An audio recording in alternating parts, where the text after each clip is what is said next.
A blessed day to all. Let us confess our faith.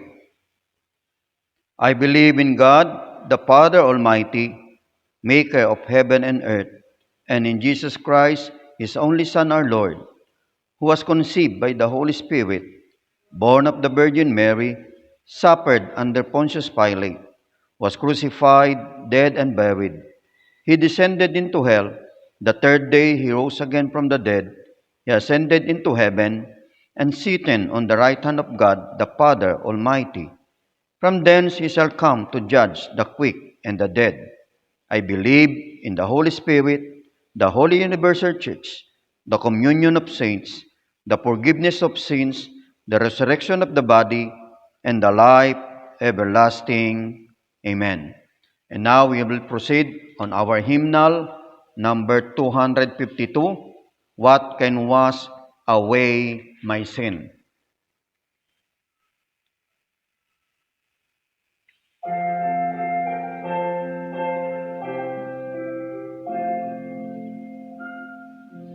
What can wash away my sin? Nothing but the blood of Jesus. What can make me whole again? Nothing but the blood of Jesus. Oh, precious is the flow that makes me white as snow. No other fount I know, nothing but the blood of Jesus. For my cleansing, this I see, nothing but the blood of Jesus. For my pardon, this my plea, nothing but the blood of Jesus. Oh, precious is the flow that makes me white as snow. No other fount I know, nothing but the blood of Jesus. Nothing can for sin atone, nothing but the blood of Jesus. Not of good that I have done, nothing but the blood of Jesus. Oh, precious is the flow that makes me white as snow. No other fount I know, nothing but the blood of Jesus. This is all my hope and peace, nothing but the blood of Jesus. This is all my righteousness, nothing but the blood of Jesus. Oh, precious is the flow that makes me white as snow. No other fount I know, nothing but the blood of Jesus. Amen. Hallelujah. Purin po ang Panginoon. And now we will proceed on our first reading from the book of Genesis, chapter 46. Chapter 40, verse 16 to 23. When the chief baker saw that Joseph had given a favorable interpretation, he said to Joseph, I too had a dream. On my head were 3 baskets of bread. In the top basket were all kinds of baked goods for Pharaoh, but the birds were eating them out of the basket on my head. This is what it means, Joseph said. The 3 baskets are 3 days. Within 3 days, Pharaoh will lift up your head and hang you on a tree, and the birds will eat away your flesh. Now the third day was Pharaoh's birthday, and he gave a feast for all his officials. He lifted up the heads of the chief cupbearer, and chief baker in the presence of his officials. He restored the chief bearer to his position, so that he once again put the cup into Pharaoh's hand. But he hung the chief baker, just as Joseph had said to them in this interpretation. The chief cupbearer, however, did not remember Joseph. He forgot him. Amen. And now we will proceed on our second reading from the book of Deuteronomy chapter 32, verses 1 up to verse 14. Listen, O heavens, and I will speak. Hear, O earth, the words of my mouth. Let the teaching fall like rain, and my words descend like dew, like showers on new grass, like abundant rain on tender plants. I will proclaim the name of the Lord, or praise the greatness of our God. He is the rock, his works are perfect, and all his ways are just.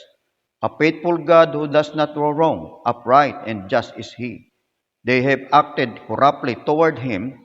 To their shame they are no longer his children, but a rough and crooked generation. In this the way you repay the Lord, O foolish and unwise people. Is he not your father, your creator, who made you and formed you? Remember the days of old, consider the generation long past. As your father, and he will tell you, or your elders, and they will explain to you. When the Most High gave the nations their inheritance, when he divided all mankind, he set up boundaries for the peoples according to the number of the sons of Israel. For the Lord's portion is his people, Jacob is allotted inheritance. In a desert land he found him, in a barren and howling waste. He shielded him and cared for him. He guarded him as an apple of his eye, like an eagle that stirs up its nest and hovers over its young, that spreads its wings to catch them and carries them on its pinion. The Lord alone led him. No foreign God was with him. He made him ride on the heights of the land and fed with him the fruit of the fields. He nourished him with honey from the rock and with oil from the pineal crag, with curds and milk from herb and flock, and with fattened lambs and goats, with choice rams and Basan and the finest kernels of wheat. You drank the foaming blood of the grapes. Amen. Purin po ang Panginoon. And now we will proceed on our message for today. At ang mensahe po natin sa oras na ito, mga kapatid, ang tema, ang nakalimutang susunod na lahi. Maaari mong makaharap ang isang kalalagayan na di naman malutas sa pamagitan ng sarili mong kakayahan. Sa panahon po natin ngayon, mga kapatid sa Panginoon, marami pong tao ngayon ang naghahanap ng sagot sa napakaraming pamamaraan na nanililikha at naririto sa paligid at nasa mundo. Subalit kung titignan po natin, mga kapatid sa Panginoon, marami na po ang naging bigo sa paghahanap ng kasagutan. Marami na ang nalalagay sa mga kapahamakan sa paghahanap ng kasagutan at paglulutas sa magitan ng sarili nilang kalalagayan. Kaya nga, mga kapatid, alamin po natin sa ating pong mensahe po ngayon, ano po ba talaga ang tunay na sagot na kakailangan po ngayon ng marami. At makita mo ang iyong sarili sa kalalagayang walang sinuman na sa iyo'y tumutulong. Kung titignan din natin sa panahon po natin ngayon, mahalos ang tao ngayon ay mga makasarili na. Hindi na po ginagamit niya ang kanyang sarili para sa kapakanan ng marami o sa kapakanan ng kanyang kapwa. Kundi ninanasa na lamang ng tao ngayon ang mabuhay sa ganang sarili niya. Iyong mararamdaman na ikaw ay nakalimutan at iniwanan. Kung titignan din natin sa panahon po natin ngayon, mga kapatid, nakalulungkot pong isipin na tayo ngayon na mga mananampalataya. Ikaw ngayon na nagsisimula na makakilala sa Diyos at nagsisimula na ayusin mo ang iyong buhay sa pamagitan ng salita ng Diyos. Napakiramdam mo ngayon na hiwalay ka na ngayon sa mundo. Hiwalay ka na sa marami sapagkat unti-unti nawawala na ang iyong mga kaibigan, nawawala ang iyong pamilya, nawawala ang maraming bagay sa iyong buhay at pakiramdam mo ikaw ngayon ay iniwan na ng marami. Kahit sa ganitong kalalagayan, ano ang nais ng Diyos na iyong maunawaan? Niloloob ng Diyos na mangyari at maganap ang maraming bagay sa ating buhay, especially ang mga alalahanin at problema. Why? Sapagkat sa mga bagay na ito, magagawa niya na tayo ay turuan. Sa mga bagay na ito, magagawa niya na ipakita sa atin ang tanging paraan para tayo ngayon ay magkaroon ng kapayapaan. Una, ano nga pong talaga ang paraan ng Diyos? Napakaraming tao na gumagawa ng maayos at matalino at gumagawa ng napakaraming pera. Titingnan po natin ngayon ang ating kapaligiran. Ito po ngayon ang kalalagayan po ng maraming tao sa mundong ating ginagalawan. Tilabas napakasimple lamang ang kanilang buhay, sapat na sa kanila na gumawa ng maayos, na sila ay maging mabait, sila ay maging matulungin, gumagawa sila ng mga bagay na para sa kanila ay makabubuti sa kanila at higit sa lahat, ang isa sa nakalulungkot na isipin po ngayon, ang tao po ngayon ay nakasentro na lamang po sa pera. Pera at patuloy na pera ang hinahangad po ng marami po ngayon sa ating pong panahon. Subalit hindi ganyan ang kilalang mga tao. Ang hinahanap ng Diyos ay ang humahanap ng tanging salita ng Diyos. Kung titignan po natin mga kapatid sa Panginoon, sa simula pa mga kapatid sa Panginoon, hallelujah, from the history itself, hallelujah, ang naisin po ng Diyos sa tao na kanyang nilikha, siya ay sambahin, siya ay pasalamatan, siya ay kilalanin bilang kanilang Diyos. Subalit ano na nga po ang nangyari? Napahiwalay ang tao dahil mas pinaniwalaan nila ang pandaraya. Mas binigyan nila ng pabor ang mandaraya, ang manilinlang kaysa sa Diyos. At ano ginawa nila sa Diyos? Tinalikuran nila ang Diyos.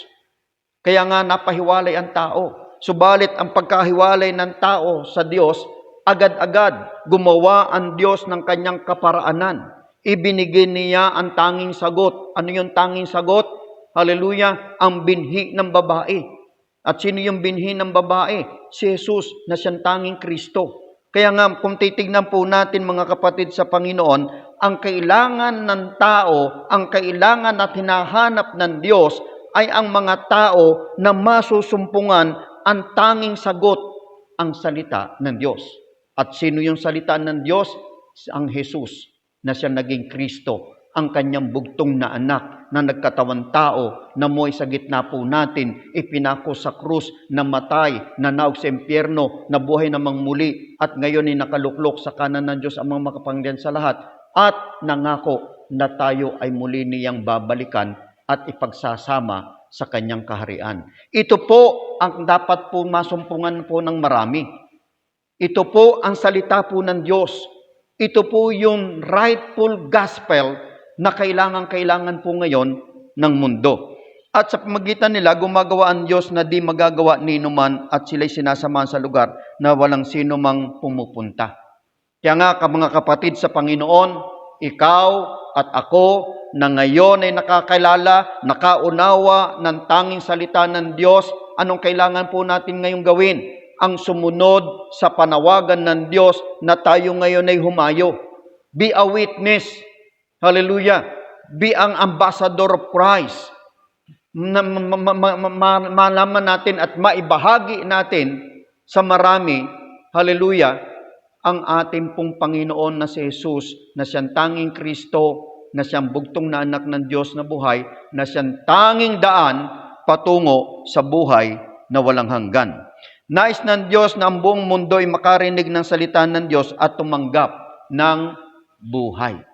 Mangyayari at magaganap ang mga bagay na ito kung ikaw at ako, kapatid, ay lalabas sa ating mga prison, sa ating mga malalaya ang kanilalagyan.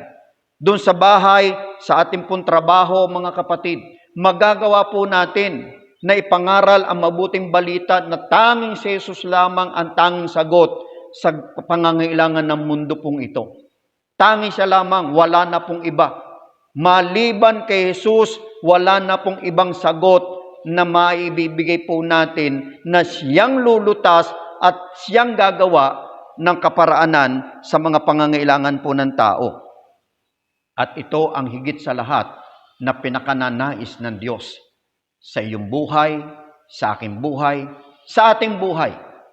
Kaya nga kapatid sa Panginoon, ikaw ngayon na naaabot ng salita ng Diyos, nawa ikaw ngayon ay hipuin ng Diyos, mabuksan ang iyong puso, mabuksan ang iyong isipan, at maunawaan mo sa umagang ito na ikaw ngayon ay bahagi sa tinatawag ng Diyos na magpapatotoo, magwi-witness na si Jesus ang Kristo. Kung titingnan ngayon natin, mga kapatid, marami po ngayon ang nagnanais na sumunod sa Diyos, pero hindi niya maiwan ang kanyang buhay. Kapatid, sa umagang ito, hinahamon kita. Hinahamon tayo ng salita ng Diyos. Magagawa natin maging ang imposibleng bagay kapag ang Kristo ay nasa ating mga puso. Magagawa nating iwanan ang lahat ng bagay sapagkat lahat ng bagay na naririto sa mundong ito ay lilipas. Subalit tandaan mo kapatid, ang salita ng Diyos magpakailanman ay laging sariwa. Kaya nga, saan natin matatagpuan ang tanging sagot? Tanging kay Jesus Kristo lamang matatagpuan natin ang absolute answer na kailangan ng problema ng mundong ito. Ito ang pamamaraan kung saan ang Diyos ay gumagawa.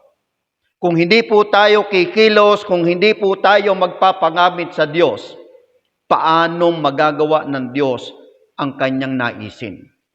Subalit kapatid, kung sa umagang ito, sa oras na ito, na ikaw ngayon ay nakapakinig na ng salita ng Diyos at nahamon ka, na-challenge ka, at ngayon ay nagdesisyon ka na sumunod sa Diyos. Hallelujah! Maraming salamat sa Diyos sapagkat ikaw at ako ay meron ng magagawa at patuloy na magagawa ngayon natin at gagawa rin sa atin ang Diyos ng tanging niyang kaparaanan. Kaya nga, kailan ang nakatakdang oras ng Diyos? Kailan nga ba talaga ito? Kailan ba nga talaga tayo gagawa? Kailan ba talaga tayo susunod? Magagawa ng Diyos ang lahat ng bagay sapagkat siya ang Diyos na walang imposible. Kung ikaw man, kapatid, sa oras na ito ay labis na nag-aalala, nangangamba, balot ng takot at pag-aalala, sapagkat para sa iyo wala kang kakayahan, para sa iyo wala kang karunungan, para sa iyo wala kang karapatan na sumunod at mapagamit sa Diyos. Kapatid, sa oras na ito, sinasabi ng Panginoon sa iyo, sinasabi sa iyo ng Diyos, you are being chosen. Ikaw ay kanyang pinili, tinawag sa karamihan, at ikaw ngayon ang binahaginan niya ng kanyang kapangyarihan. At sa oras na ito, hindi ikaw ang gagawa. Gagamitin ka lamang ng Diyos bilang instrumento. Kaya nga anong kailangan ngayon natin gawin? Lumapit sa Diyos, humingi ng kakayahan, humingi ng karunungan, humingi ng kaalaman para sa Kanya, at tayo ngayon ay magdesisyon na susunod sa Kanya. That's all. Yun lang ang ating bahagi, kapatid. Kaya nga, sa umagang ito, ang kapamahalaan ay para sa lahat at ang pagpapatuloy at ang katapusan lahat ng gawain. Kung titignan natin, mga kapatid, nasa Diyos, nasa ating Panginoon, ang lahat ng kapamahalaan mula sa langit hanggang sa lupa. Kaya't sa Kanya, mga kapatid, walang imposible. Huwag kang matakot, huwag kang mangamba, sapagkat ang Diyos na imposible ang siyang gagawa sa iyo ng posible. Hallelujah. Nang si Jose ibinenta para maging alipin at napagbintangan at nakulong, ang magulong mga pangyayari at pagtatagpo na mayroon na nakaraan ay naging gobernador ay bahagi ng paglalakbay upang maganap ang kalooban ng Diyos. Purihin ng Panginoon. Ito po yung kasaysayan ni Joseph o ni Jose sa kanyang kapanahunan. Si Jose ay isang kabataan na masasabi po natin na wala ring kaalaman, wala ring kakayahan, wala ring pwedeng maipagmalaki sa kanyang buhay. Subalit itinalaga ng Diyos ang buhay ni Jose. Sa paanong paraan? Nagalit sa kanya at galit sa kanya ang kanyang mga kapatid. Pinagbintangan siya. Ano ginawa ng kanyang mga kapatid? Siya ay nihulog sa balon upang mamatay. Subalit napakabuti ng Diyos sapagkat hindi plano ng Diyos na siya ay mamatay sa ganong kalalagayan. Ano ginawa? Iniahon siya, ibinenta siya ng kanyang mga kapatid. Gaanong kasakit po yun? Gaanong alalahanin? At sa kanyang pagbenta sa kanya pagbili, siya ay ginawang alipin. At sa loob ng bahay ni Potiphar, doon nagsimula na kung paanong siya ay sinamahan po ng Diyos. Sapagkat sa pamagitan ni Jose, umunlad ang lahat ng kabuhayan ni Potiphar. Dumating lamang ang isang malaking hamon na naman kay Jose. Siya ay pinagbintangan ng asawa ni Potiphar. At ano ginawa ni Potiphar? Hindi naniwala kay Jose, bagkus si Jose ay ikinulong. At sa loob ng kulungan, doon napatunayan ni Jose, mga kapatid, na siya ay tunay at ganap na pinili at tinawag ng Diyos. Sapagkat nasa plano at kalooban ng Diyos ang lahat po ng bagay. Kaya na siya ngayon ay makalaya, natagpuan niya ang kanyang buhay sa piling ng paraon at siya ngayon ay ginawang isang malaking binigay sa kanyang malaking pagtitiwala at siya ngayon ang nag-ayos ng lahat ng kayamanan ng paraon. At sa pamagitan nga ni Jose, ni Joseph, muli nakabangon ang Ehipto at ano nangyari? Marami pang mga pangyayari sa buhay ni Jose na hindi po niya sukat akalain na mangyayari at magaganap.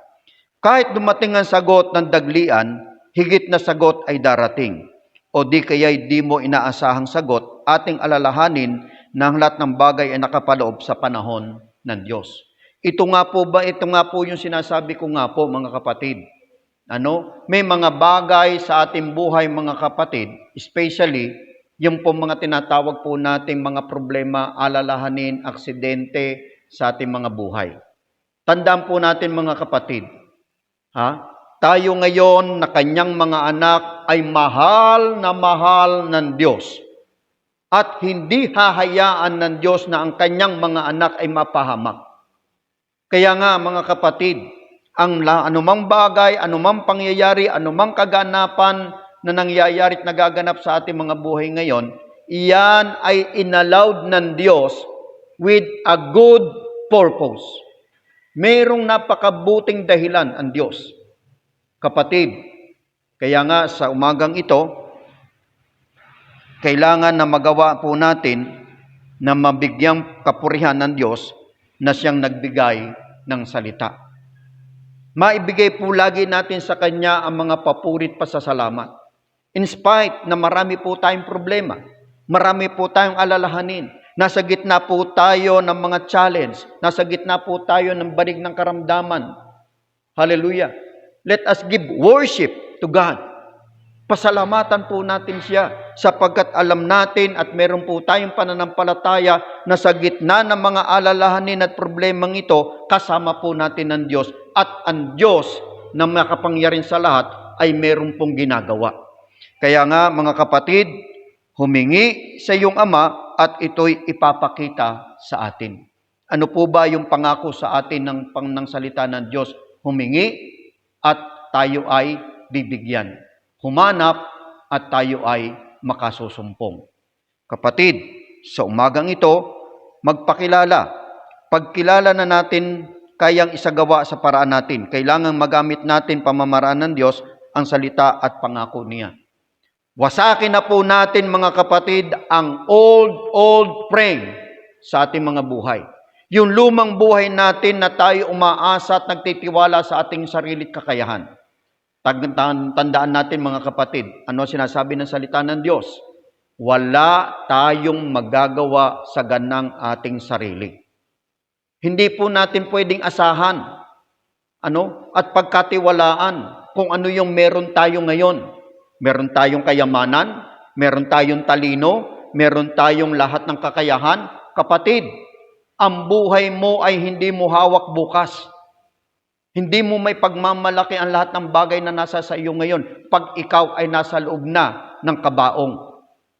Kaya nga kapatid, sa umagang ito, nais ko na maintindihan natin na magagamit natin at lagi po nating panghawakan ay ang lahat ng pamamaraan ng Diyos na ginagawa sa ating buhay. Ano yung pamamaraan ng Diyos?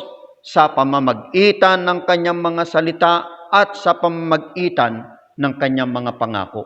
Panghawakan natin ang lahat ng ito. At meron po tayong absolute assurance, mga kapatid, na hindi po tayo mapapahamak. Hindi po tayo mapapasama. Bagkus mga kapatid, tayo po ay magiging kaaya-aya at magiging tayong kalugod-lugod at karapat-dapat na magamit ng Diyos sa ating pong kapanahunan. At sa ating pong conclusion, kagalakan sa salita ng Diyos. Ito po yung dapat lagi pong maghari sa ating mga puso at isipan. Magkaroon po tayo ng ganap na kagalakan, ganap na kakontentuhan sa salita po ng Diyos. Kapag sinabi po natin ang salita po ng Diyos, ang pangako po ng Diyos, it's enough. Absolute. Absolute, it's enough. Wala na po tayong pwede pang hanapin pa. At hindi na kailangan tayong naghahanap pa ng iba. Mali ang iniisip ng tao. Panalangin at pananampalataya ang kapangyarihan ng Diyos. Kung titignan natin mga kapatid sa Panginoon, ano po bang talagang naisin ng tao? Ang siya ay maging matanyag, siya ay makilala, siya yung kakaiba sa lahat. Siya yung binibigyan ng papuri ng kapwa niya tao. Subalit ano po sinasabi sa atin ng Diyos sa umagang ito mga kapatid? Dalawang bagay ang nais po ng Diyos na ating pong gawin sa ating buhay pananampalataya. Una, ang manalangin. Ang makipag-ugnayan lagi sa Diyos. Ang lagi ng bukas yung ating pong antena. Lagi ng tama po yung reception na nakatuon lagi sa Diyos. At ano pong sinasabi? At kailangan na lagi po nating ina-identify ano yung kanyang pamamaraan. Let the will of God be done. Hallelujah. Kaya nga mga kapatid, ang dahilan para sa kahirapan, pagsasanay upang tayo ngayon ay matutong lumipad. Kung titignan natin, ito po yung common problem po ng tao sa panahon po natin ngayon. Common problem. Tanungin po ninyong marami. Ano yung problema? Wala akong pera. Wala akong trabaho. Walang pagkain ng aking pamilya. Common problem po yan. Pero sa umagang ito, hindi po dahilan ang kahirapan. Hindi po dahilan ang kawalan. Hindi po dahilan, mga kapatid, ang mga material na bagay na nasa mundong ito. Tandaan natin, tayo ngayon, being a child of God, na naririto ngayon tayo sa mundo upang tayo ngayon ay i-equip. Tayo ngayon ay nasa training ground. Sinasanay po tayo na sinasanay tayo na maging mahirap? Hindi. Sinasanay tayo na tayo dapat ay magtiis? Hindi. Sinasanay tayo at hinuhubog tayo ng Diyos sa paraan na maging kontento po tayo sa lahat ng bagay. Amen? Kaya nga, mga kapatid sa Panginoon, simula ngayon, ihanda ang pandinig upang ganap na marinig ang salita ng Diyos. Hallelujah! Purihin po ang Panginoon. Tayo po'y manalangin. Amang banal, Diyos na makapangyarihan nga po sa lahat, sa pangalan mo, Panginoong Hesus, akin pong itinataas, akin pong itinatalaga ang amin pong mga buhay. 10, Panginoon, ng akin pong nakikinig, Panginoon, at maaabot, Panginoon, ng iyong mga salita. Dalangin ko nga po, O Diyos, na buong-buo po nilang maunawaan, Panginoon, ang iyong mensahe. At hayaan mo, Panginoon, na maganap sa kanilang buhay ang aming pong foundation, Panginoon, ang matatak sa kanila, ang iyong mga salita, mag-ugat ito, Panginoon, at tuluyan at ganap, Panginoon, na kanilang maipamuhay. Panginoon, marami pong salamat sa umaga nga pong ito. Pinupuri kita at pinapasalamatan sa pangalan mo, Panginoong Hesus. Amen. At ngayon dumako po tayo sa Lord's Prayer. Our Father in heaven, hallowed be your name. Your kingdom come, your will be done on earth as it is in heaven. Give us this day our daily bread. Forgive us our debts, as we also have forgiven our debtors. And lead us not into temptation, but deliver us the evil one. For yours is the kingdom, and the power, and the glory forever. Amen. God bless po.